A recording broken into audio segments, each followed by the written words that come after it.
Hello friends, ഇന്ന് നമ്മൾ നോക്കുന്ന വീഡിയോ നമ്മൾ വീടിൻ്റെ പ്ലംബിംഗ് ആണെങ്കിലും ബിൽഡിങ്ങിൻ്റെ പ്ലംബിങ്ങും കാര്യങ്ങളൊക്കെ ചെയ്യുന്ന സമയത്താണെങ്കിലും ഏതൊക്കെ പൈപ്പുകളാണ് നമ്മൾ സാധാരണ കോമൺലി ഉപയോഗിക്കുന്ന ഡീറ്റെയിൽസ് വീഡിയോ നമ്മൾ ചെയ്തിരിക്കുന്നത്. ഇന്ന് നമ്മൾ കാണുന്നത് 110 mm 4 ഇഞ്ചിൻ്റെ പൈപ്പാണ് വരുന്നത്. ഈ പൈപ്പ് നമ്മൾ മെയിനായിട്ട് ഉപയോഗിക്കുന്നത് 4 kg പൈപ്പാണ് ഉപയോഗിക്കുന്നത്. 110 mm 4 kg പൈപ്പ് എന്ന് ഉദ്ദേശിച്ചിട്ടുണ്ടെങ്കിൽ 4 ഇഞ്ച് പൈപ്പാണ് വരുന്നത്. ഇത് നമ്മൾ മെയിനായിട്ട് ഉപയോഗിക്കുന്നത് ഡ്രൈനേജ് സിസ്റ്റത്തിന് വേണ്ടിയിട്ടാണ് ഉപയോഗിക്കുന്നത്. അതായത് സെപ്റ്റി ടാങ്കിൽ നിന്ന് വരുന്ന ഡ്രൈനേജ് കാര്യങ്ങൾ കണക്ട് ചെയ്യാൻ വേണ്ടിയിട്ടാണ് ഉപയോഗിക്കുന്നത്. അത് പല ടൈപ്പ് ക്വാളിറ്റിയിൽ നമുക്ക് അവൈലബിൾ ആണ്. ഇതിപ്പോൾ സുപ്രീമിൻ്റെ പൈപ്പാണ് നമ്മൾ കൊടുത്തിരിക്കുന്നത്, സ്റ്റാറിൻ്റെ പൈപ്പാണ്, ഒരുപാട് കമ്പനികളുടെ പൈപ്പ് നമ്മൾ മാർക്കറ്റിൽ അവൈലബിൾ ആണ്. പിന്നെ വരുന്ന സെക്ഷൻ വരുന്നതെന്ന് വെച്ചിട്ടുണ്ടെങ്കിൽ 2 ഇഞ്ച് പൈപ്പ് 63 mm പൈപ്പാണ് വരുന്നത്. 63 mm കറക്റ്റായിട്ട് മാർക്ക് ചെയ്തിട്ടുണ്ടാവും. പിന്നെ 4 kg എന്ന് മാർക്ക് ചെയ്തിട്ടുണ്ടാവും. അതായത് അതിൻ്റെ കനമാണ് ഉദ്ദേശിക്കുന്നത്. 4 kg എന്ന് ഉദ്ദേശിച്ച് അതിൻ്റെ കനമാണ് ഉദ്ദേശിക്കുന്നത്.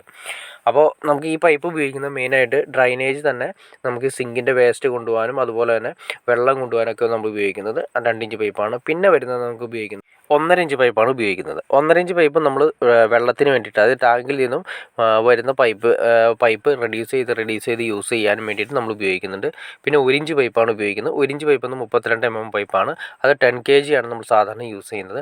പിന്നെ വരുന്നത് 32 mm കഴിഞ്ഞിട്ടുണ്ടെങ്കിൽ പിന്നെ വരുന്നത് 3/4 ഇഞ്ച് 25 mm പൈപ്പാണ് ഉപയോഗിക്കുന്നത്. 3/4 ഇഞ്ച് പൈപ്പാണെങ്കിൽ 10 kg തന്നെയാണ് ഉപയോഗിക്കുന്നത്.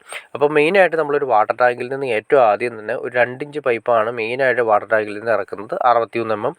അതിനുശേഷം റെഡ്യൂസ് ചെയ്തതിന് ശേഷം വാൽവ് കാര്യങ്ങളൊക്കെ വെച്ച് 2 ഇഞ്ച് വാൽവ് കാര്യങ്ങൾ ബോൾ വാൽവ് കൊടുക്കും. അതിനുശേഷം ഏറ്റവും താഴെ വന്നതിന് ശേഷം നമ്മുടെ എവിടേക്കാണ് തിരിഞ്ഞു പോകേണ്ട അവിടെ സ്ഥലങ്ങളിലേക്കെല്ലാം ബ്രാഞ്ച് കൊടുത്തതിന് ശേഷം നേരെ അവിടെ നിന്ന് നമ്മൾ 1.5 ഇഞ്ചായിട്ട് വീണ്ടും റെഡ്യൂസ് ചെയ്യുന്നു. അത് 2 ഇഞ്ച് പൈപ്പ് നേരെ ടാങ്കിൽ നിന്ന് വരുന്നു, വാട്ടർ ടാങ്കിൽ നിന്ന് വരുന്നത് 1.5 ഇഞ്ചായിട്ട് റെഡ്യൂസ് ചെയ്യുന്നു.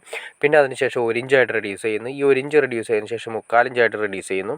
പിന്നെ ഇങ്ങനെ റെഡ്യൂസ് ചെയ്തിട്ടാണ് നമ്മൾ ഇങ്ങനെ ആവശ്യമുള്ള സ്ഥലങ്ങളിലേക്ക് നമ്മൾ എടുക്കുന്നത്. ഈ 3/4 ഇഞ്ച് പൈപ്പുകളായിരിക്കും അത്യാവശ്യം ബാത്റൂമിൻ്റെ അകത്തും കാര്യങ്ങളൊക്കെ കൊടുത്തിരിക്കുന്നത്. പിന്നെ ടാപ്പുകൾക്ക് കൊടുത്തിരിക്കുന്നത് 3/4 ഇഞ്ച് പൈപ്പായിരിക്കും. അപ്പോൾ ഈ പറയുന്ന സെക്ഷനിലേക്ക് ഏറ്റവും അവസാനം വരുന്നത് 3/4 ഇഞ്ച്, അതായത് 25 mm പൈപ്പിലേക്കാണ് വന്ന് അവസാനിക്കുന്നത്. എന്നാലാണ് ഹൈ ലെവലിൽ നമുക്ക് പ്രഷർ ലഭിക്കുന്നത്. അതായത് 2 ഇഞ്ച് പൈപ്പ് തന്നെ കൊടുക്കുകയാണെങ്കിൽ ഏറ്റവും നല്ലത്. ബാത്റൂമിൽ നമ്മുടെ വാട്ടർ ടാങ്കിൽ നിന്ന് ഇറങ്ങുന്നത് 2 ഇഞ്ച് പൈപ്പ് തന്നെ കൊടുക്കുകയാണെങ്കിൽ ഏറ്റവും നല്ലത്. 1-2 ബാത്റൂം അല്ലെങ്കിൽ 3 ബാത്റൂമൊക്കെ ഉണ്ടെങ്കിൽ അത്യാവശ്യം പ്രഷർ കാര്യങ്ങൾ ലഭിക്കുന്നതിന് വേണ്ടിയിട്ട് നമ്മൾ 2 ഇഞ്ച് പൈപ്പ് തന്നെ ഏറ്റവും മുകളിൽ നിന്ന് ഇറക്കുകയാണെങ്കിൽ നല്ലതായിരിക്കും.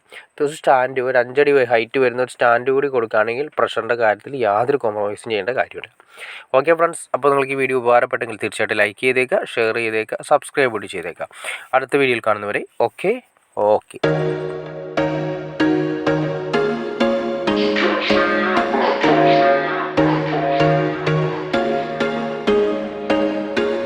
There was once a day that I would pray for you. I'd go and misbehave just so you'd notice too. Sneaking looks up and down from across the room. And damn, what a hell of a view. I feel good, you look great, I like you, I can't wait. A first time, a first date. You're so fine, I'm so late. You sip wine, I drink straight. Don't waste time,